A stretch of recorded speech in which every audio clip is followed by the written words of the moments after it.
Hello friend, मैं हूं ताबिश खान। आप देख रहे हैं हमारा channel skill India with Tabish. आज मैं आपके लिए लेके आया हूं ऐसे टॉपिक पर वीडियो जिसमें हम बात करेंगे यहाँ पर how to start laundry shop. आप अपनी खुद की लॉन्ड्री की बिजनेस कैसे स्टार्ट कर सकते हैं, इसके बारे में बताऊंगा एक एक पॉइंट में आज इस वीडियो के अंदर। अगर आप हमारे चैनल पर न्यू है तो प्लीज हमारे चैनल को सब्सक्राइब जरूर कीजिएगा, साथ में बेल आइकन को जरूर दबाएगा ताकि इसी तरीके के जितने भी हम बिजनेस रिलेटेड वीडियो ला रहे हैं उनके नोटिफिकेशन आप तक पहले से पहले पहुंच सके। चलिए फ्रेंड, देर ना करते हुए अपने वीडियो को हम स्टार्ट करते हैं। दोस्तों, लॉन्ड्री का बिजनेस बहुत ज्यादा चलने वाला बिजनेस है। मैं आपको बता दूं, आप जो है ये देखिए कि शहरों में आजकल लोगों के पास टाइम नहीं है और वो नहीं, उनके पास इतना टाइम होता है कि वो अपने कपड़े धो सकें और धो के उसको प्रेस कर सकें। इतना टाइम उनके पास नहीं होता है। तो अगर आप इस टाइप का बिजनेस करते हैं और लोगों को इस टाइप की सर्विस देते हैं कि उनके कपड़े धोकर प्रेस करके उन तक पहुंचा देते हैं टाइम के अकॉर्डिंग, तो ये बिजनेस आपके लिए बहुत ज्यादा प्रॉफिट दे सकता है। आपको बताना चाहूंगा, ये बिजनेस जो है ये 12 मास चलने वाला बिजनेस है। इस बिजनेस के अंदर बहुत ज्यादा आपको प्रॉफिट हो सकता है। इसमें अगर हम प्रॉफिट की बात करें तो आप इसी से अंदाजा लगा सकते हैं कि कोई कस्टमर अगर आपके पास अपना सूट लेके आता है और उसकी धुलाई करवाता है, धुलवा के आपसे प्रेस भी करवाता है और प्रेस करवाने के बाद जब वो आपसे उसके जो है पैसे पूछता है या फिर सर्विस चार्ज पूछता है तो आप उसको 50 से 100 रुपए बताते हैं। तो अगर हम इस हिसाब से देखें कि आप दिन भर में अगर 100 कस्टमर को भी हैंडल कर लेते हैं, 100 कस्टमर के 100 सूट भी आप जो है इस्त्री करके देते हैं, तो इसमें आपको कितना ज़्यादा प्रॉफिट होगा। दोस्तों, अगर आप इस बिज़नेस को करते हैं तो इसमें आपको प्रॉफिट ही प्रॉफिट होने के चांस रहेंगे। अभी हम बात यहाँ पे करेंगे डोमेस्टिक लेवल की कि आप जो है डोमेस्टिक लेवल का बिज़नेस अपना कैसे कर सकते हैं। इस बिज़नेस के अंदर आप कम से कम इन्वेस्टमेंट करके हाई प्रॉफिट अर्न कर सकते हैं। पड़ेगा कि आपके कौन से कस्टमर हैं जो आप तक आएँगे या आपको उनको अपने कस्टमर को अपनी शॉप तक बुलाना है, जिससे कि आपका बिज़नेस ग्रो हो सके। तो यहाँ पे आपके कस्टमर 2 टाइप के होंगे। जो आपका पहला कस्टमर होगा वो होगा आपका डोमेस्टिक कस्टमर। डोमेस्टिक कस्टमर के अंदर वह कस्टमर आएँगे जो अपने लिए खुद के लिए आपसे प्रेस करवाएंगे या फिर लॉन्ड्री के अंदर जो है अपने कपड़ों को ड्राई क्लीन करवाएंगे। तो वो कस्टमर होंगे जो डोमेस्टिक कस्टमर कहलाएंगे। डोमेस्टिक कस्टमर के अंदर फ्लैट वाले कस्टमर, घर में रहने वाले कस्टमर, नॉर्मल जो कस्टमर होते हैं वो आएंगे। अपार्टमेंट में जो रहते हैं, कॉलोनीज में जो रहते हैं वो कस्टमर आएंगे। और दूसरा कस्टमर होगा कमर्शियल कस्टमर। कमर्शियल कस्टमर के अंदर वो आएंगे जो बिजनेस आपको बहुत ज्यादा तादाद में देंगे। वो कोई एक दो सूट का बिजनेस नहीं देंगे आपको, वो 100 पीस का जो है बिजनेस देंगे। एक साथ 100 चादरें आपसे धुलवाएंगे, ड्राई क्लीन करवाएंगे। इस तरीके का वो बिजनेस आपको देंगे। तो उसके अंदर क्या उनसे कस्टमर आएंगे, तो सबसे पहला कस्टमर उसके अंदर जो आएगा वो होगा हॉस्पिटल। आपको हॉस्पिटल का ऑर्डर मिल सकता है जिसमें आपको बहुत सारी बेडशीट और डिफरेंट तरीके के जो है ना कपड़े धोकर उनको जो है प्रेस करने के लिए आपके पास ऑर्डर मिल सकता है। दोस्तों, यहाँ पर आपको होटल और कॉलेज और हॉस्टल, यहाँ से आपको बहुत ज्यादा ऑर्डर मिल सकते हैं। ये जो इस टाइप के जो कस्टमर कहलाते हैं वो कमर्शियल कस्टमर कहलाते हैं। अंदर पेपर बैग का यूज करना है या फिर आप कैरी बैग का यूज कर सकते हैं। आपको ये करना है, जो भी कस्टमर आपके पास कपड़े धुलवाने के लिए आता है या फिर प्रेस करवाने के लिए आता है, जब वो कपड़े रेडी हो जाते हैं तो आपको उस बैग के अंदर कपड़ों को अच्छे से फोल्ड करके कस्टमर को देना है। इससे क्या होगा, कस्टमर के पास जो कपड़े जाएंगे वो अच्छे से जाएंगे। उसके जो कस्टमर अपने घर तक लेके जाएगा या फिर ऑफिस लेके जा रहा है, कहीं पे भी उस कपड़ों को लेके जा रहा है, तो वो अच्छे से चले जाएंगे। उसमें कतई भी सिम्टम नहीं आएगी और वो खराब नहीं होंगे। ठीक है, तो आपको यहाँ पर पेपर बैग या फिर कैरी बैग का यूज करना है और कस्टमर को जो कपड़े हैं कस्टमर के उसको अच्छे से फोल्ड करके कैरी बैग के अंदर रख के कस्टमर को देना है। इससे जो है ना आपका जो कस्टमर के साथ में रिलेशनशिप है वो अच्छे से स्ट्रांग हो जाएगा और कस्टमर आपके साथ खुश हो जाएगा और कस्टमर 100% सेटिस्फाई होकर जाएगा आपके पास। तो बताना चाहूंगा, जब आप अपना बिजनेस स्टार्ट करते हैं तो उसके लिए आपको मार्केटिंग की भी जरूरत पड़ती है।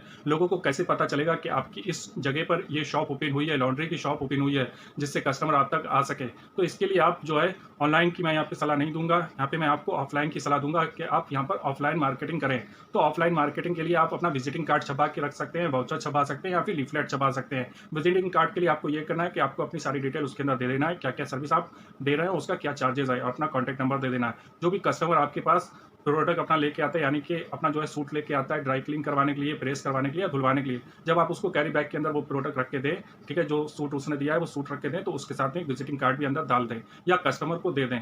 ठीक है, या आप ऐसा कर सकते हैं, एक लीफलेट भी उसके अंदर डाल सकते हैं, वाउचर डाल सकते हैं। ठीक है, तो ऐसे भी आप दे सकते हैं जिससे कि कस्टमर जब घर पे जाए तो उसको सूट के साथ में वो लीफलेट लिख ले, लीफलेट में उसको पता चल जाए। ठीक है, आप तो एक तो ये कर सकते हैं, जो कस्टमर आपके साथ में आ रहा है उसको दे सकते हैं। दूसरा आप ऐसा कर सकते हैं कि आप पता कर लीजिए कि आपके आसपास में जो है ना नियरेस्ट कौन सी कॉलोनी है या फिर अपार्टमेंट है। ठीक है, तो आपको ऐसा करना है, जो अपार्टमेंट है उसके अंदर आपको कोई अपने जैसे जो आपके पास जो सर्विस बॉय आप अपने पास रखेंगे उसको भेज के पूरे अपार्टमेंट के अंदर जो है आप लीफलेट सबके घरों में डलवा दीजिए। अगर आप ऐसे नहीं डलवा सकते हैं तो फिर आप ऐसा कर सकते हैं, जो न्यूज़पेपर वहां पर जाता है तो न्यूज़पेपर के अंदर रखवा के भी डलवा सकते हैं, जिससे कि कस्टमर के घर तक पहुंच जाए। कुछ कस्टमर ऐसे होते हैं जो बहुत ज्यादा टाइम जो है बाहर निकलना पसंद नहीं करते हैं, अपने घर ही के अंदर रहना पसंद करते हैं। आजकल आपने देखा होगा खाने से लेकर हर चीज ऑनलाइन ऑर्डर की जा रही है। ठीक है, तो वो बाहर नहीं जाना चाहते हैं। तो क्या हुआ, आपका जब लीफलेट उनके घर पे पहुंच जाएगा तो वो देखेंगे, उस पर जो कॉन्टैक्ट नंबर होगा वो आपसे बात कर लेंगे, बात करके आप अपना सर्विस बॉय वहां पर भेज सकते हैं। ठीक है, आपको एक सर्विस बॉय भी रखना पड़ेगा, एक गाड़ी लेना पड़ेगी। ठीक है, उसको सर्विस बॉय को वहाँ पर आपको जो है ना डोर टू डोर सर्विस देनी पड़ेगी कस्टमर को, ठीक है? जिसके द्वारा जो सर्विस दी जाएगी उसमें आपको एक ऑफिस बॉय रख सकते हैं या फिर सर्विस बॉय रख सकते हैं। उस बॉय को जो स्टाफ होगा उसको आपको भेजना होगा अपार्टमेंट के अंदर, ठीक है? कस्टमर का ऑर्डर लेके आने के लिए, पिक करने के लिए और ड्रॉप करने के लिए, ठीक है? पिक एंड ड्रॉप भी फैसिलिटी आपको देना पड़ेगी। इसके अंदर क्या है, जो भी कस्टमर अपना सूट प्रेस करवाना है या फिर धुलवा रहा है तो वहाँ से आपको पिक करना पड़ेगा। जाके जो आपका एक सर्विस बॉय है वहाँ जाके ऑर्डर ले सकता है। ऑर्डर को पूरा गिनना है, गिनने के बाद में उसकी जो है ना पूरी गिनती करके उसकी एक स्लिप बनाना है। स्लिप में कस्टमर को दिखाना है कि कस्टमर ने इतने प्रोडक्ट दिए हैं, इतने सूट आपको दिए हैं, इसकी ये कंडीशन है, ठीक है? फिर उसके कस्टमर के उसमें साइन भी करवा लेना है। फिर जब आप कस्टमर को जाके उसका जो सूट है वो रेडी करके देते हैं और पैसे लेते हैं, जब भी कस्टमर के साइन करवा लीजिए, जिससे कि कोई आगे प्रॉब्लम ना आए, ठीक है? आप ऐसा भी कर सकते हैं। दोस्तों यहाँ पर आपको डोर टू डोर सर्विस के लिए मैं यहाँ पर ये राय नहीं दूंगा कि आप जो है अभी अपना 4 व्हीलर खरीद लीजिए, क्योंकि आप यहाँ पर स्मॉल बिजनेस जो है ना अपना स्टार्ट कर रहे हैं, कम इन्वेस्टमेंट से आप अपना बिजनेस स्टार्ट कर रहे हैं, तो आप यहाँ पर बाइक ले सकते हैं या फिर बैटरी रिक्शा ले सकते हैं। बैटरी रिक्शा भी आप ऐसा कर सकते हैं कि आप किसी बैटरी रिक्शे वाले से बात कर लीजिए कि मुझे इतने घंटे की सर्विस चाहिए, यानी कि मुझे इस अपार्टमेंट तक जाना है, ठीक है? वहाँ से सूट को लेके आना है, तो जो भी उसका सर्विस चार्ज हो वो आप उसको दे सकते हैं। तो इस तरीके से भी आप अरेंजमेंट कर सकते हैं, ठीक है फ्रेंड? आपको इस चीज़ का ध्यान रखना है। तो इसमें क्या करना है, आपको पिक एंड ड्रॉप की फैसिलिटी कस्टमर को देना है। कस्टमर का जो घर है वहाँ से, जो फ्लैट है या फिर अपार्टमेंट है, वहाँ से उस सूट को लाना है अपनी शॉप के ऊपर और उसको तैयार करना है। तैयार रेडी, जब वो रेडी हो जाए, बिल्कुल कंप्लीट हो जाए, तो उसको कस्टमर तक पहुँचा देना है, ठीक है? तो इस तरीके की आप सर्विस देंगे तो आपके बहुत ज़्यादा कस्टमर यहाँ पर जुड़ जाएंगे, ठीक है? क्योंकि हर इंसान को आज के टाइम पे इतना टाइम नहीं है कि वो अपने कपड़े धोए और धो के प्रेस करवाए। अब देखिए, जो घर के अंदर जैसे बाई होती हैं या फिर कोई मैट लगी हुई है, वो कपड़ों को धोती है, ठीक है? या घर का कोई सदस्य कपड़ों को धोता है, तो जो दाग होते हैं वो पूरी तरीके से साफ नहीं हो पाते। तो लॉन्ड्री जो शॉप होती है उसकी आजकल सभी को ज़रूरत पड़ती है। तो अगर आप इस टाइप का बिजनेस करते हैं तो आपको यहाँ पे बहुत ज़्यादा बेनिफिट्स होगा। दोस्तों आजकल लॉन्ड्री बिजनेस के लिए बहुत सारे अलग अलग टाइप के केमिकल आ रहे हैं। उन केमिकल्स को आपको यहाँ पे यूज़ करना पड़ेगा कस्टमर के जो सूट के अंदर जिद्दी दाग लगे होते हैं उनको निकालने के लिए, ठीक है? अगर आप जो है कस्टमर के जिद्दी दाग को नहीं निकाल पाएंगे तो कस्टमर आपको कपड़े क्यों देगा धुलवाने के लिए? वो अपने आप ही नहीं धो लेगा, ठीक है?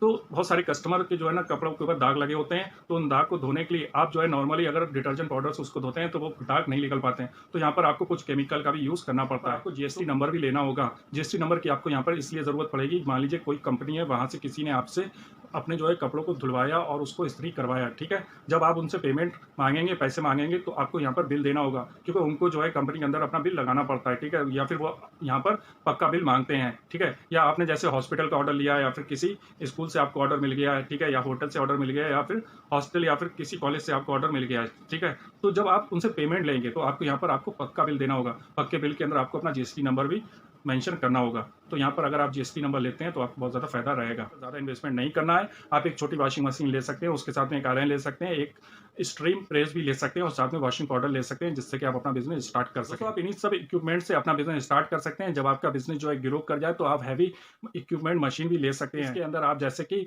इंडस्ट्रियल वॉशर ले सकते हैं, हाइड्रो ले सकते हैं, स्टीम सेटअप भी ले सकते हैं। तो यहाँ पर आपको अपने बिजनेस की ग्रोथ के लिए एक दो सर्विस बॉय भी रखने होंगे और उनसे आपको इस तरीके का काम ले सकते हैं, जैसे कि एक को आप लगा सकते हैं अपनी दुकान के ऊपर और दूसरे को आप डिलीवरी के ऊपर लगा सकते हैं। उसके अंदर जो है डोर टू डोर जाके कपड़ों को लाना और वापस देना। इस काम में जो है एक अपने सर्विस बॉय को लगा सकते हैं, एक सर्विस बॉय को आप अपनी शॉप के ऊपर रख सकते हैं। जो कस्टमर आता है, ठीक है, उसकी जो है एंट्री करना, जो भी कस्टमर के मान लीजिए कि सूट है उनकी गिनती करके लिख के रखना और कस्टमर को स्लिप देना। स्लिप के ऊपर कस्टमर के साइन भी करवा लेना और कस्टमर को प्रोडक्ट जो कस्टमर के सूट है उनकी गिनती करवा के कस्टमर को बताना और कस्टमर जब उस पर एग्री हो जाए, रेडी हो जाए, कस्टमर सेटिस्फाई हो जाए तो उसके कस्टमर के साइन भी ले लेना, ठीक है? उसी तरीके से जब आप कस्टमर को उसके सूट देते हो रेडी करके, जब कस्टमर के हाथ में वो सूट दे देते हो और पैसे ले लेते हो, तो उसके बाद भी कस्टमर को बिल देना, बिल के साथ में कस्टमर को स्लिप देना कि कस्टमर का यहाँ पे कोई भी प्रोडक्ट नहीं है, कस्टमर को सारे प्रोडक्ट उसके हाथ में दे दिए हैं, ठीक है? इसके लिए आप जो है कस्टमर को स्लिप दे सकते हो। दोस्तों आपको एक चीज़ का यहाँ पे बहुत ज़्यादा ध्यान रखना है कि जब भी आप कस्टमर से कपड़े लें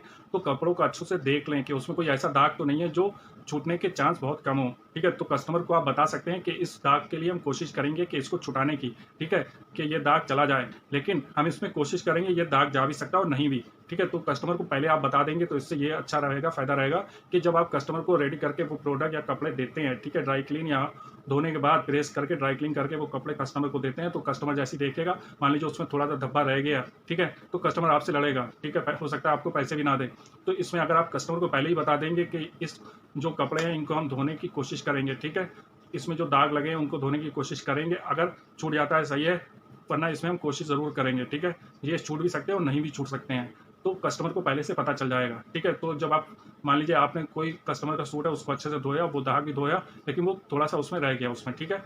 तो जब आप कस्टमर को वो सूट देंगे, तो कस्टमर आपसे लड़ेगा नहीं, ठीक है? क्योंकि कस्टमर को आपने पहले बता दिया था, ठीक है? और एक चीज़ का आपको और ध्यान रखना है, जितने भी आप कस्टमर के कपड़े लेके आ रहे हैं, उन सारे कपड़ों को वॉशिंग मशीन में एक साथ नहीं धोना है। वो इसलिए नहीं धोना है, क्योंकि हो सकता है कि उसमें कोई कपड़ा ऐसा हो जो कलर छोड़े, ठीक है? मान लीजिए कोई जीन्स है ब्लू कलर की और आपने वॉशिंग मशीन के अंदर डाल दी और किसी और कस्टमर के वहाँ पे व्हाइट कपड़े भी पड़े हैं, ठीक है? व्हाइट शर्ट भी पड़ी है, तो क्या होगा, ब्लू जीन्स जो है वो रंग छोड़ देगी। जब रंग छोड़ेगी तो वो शर्ट भी खराब हो जाएगी। तो आपको इस चीज़ का ध्यान रखना है, अपना स्वतः ध्यान रखना है। कस्टमर नहीं बताएगा कि हमारा कौन सा कपड़ा रंग छोड़ेगा। आपको ध्यान रखना है कि ये कपड़ा है, ये रंग छोड़ सकता है, तो उसको आपको अलग धोना है, ठीक है? तो आपको इस चीज़ का भी ध्यान रखना है। शॉप के लिए बेस्ट लोकेशन क्या होगी? तो मैं आपको बताना चाहूँगा कि आपकी अगर आप अपनी शॉप ओपन करने की सोच रहे हैं, तो यहाँ पर आपको एक चीज़ का ध्यान रखना है, या तो आप मेन सिटी के अंदर शॉप ओपन करें या सिटी के पास में ओपन करें, ठीक है? वहाँ पे आपको बिज़नेस ज़्यादा चलेगा। साथ ही साथ आपको इस चीज़ का भी ध्यान रखना है कि जहाँ पर आप शॉप ओपन कर रहे हैं, उसके आस-पास अपार्टमेंट हो, कॉलोनी हो, ठीक है? या फिर छोटे-छोटे टाइप के जो है ऑफ़िसेस भी हों, ठीक है? जहाँ पे लोग काम करते हों। इससे क्या होगा, जो ऑफ़िस में लोग काम करते हैं, उनके पास टाइम कम होता है, तो वो कपड़े जो है अपने बाहर धुलवाते हैं। तो अगर आपके पास में कहीं पे भी शॉप होगी, तो वहाँ पर आपको काम बहुत ज़्यादा मिलेगा।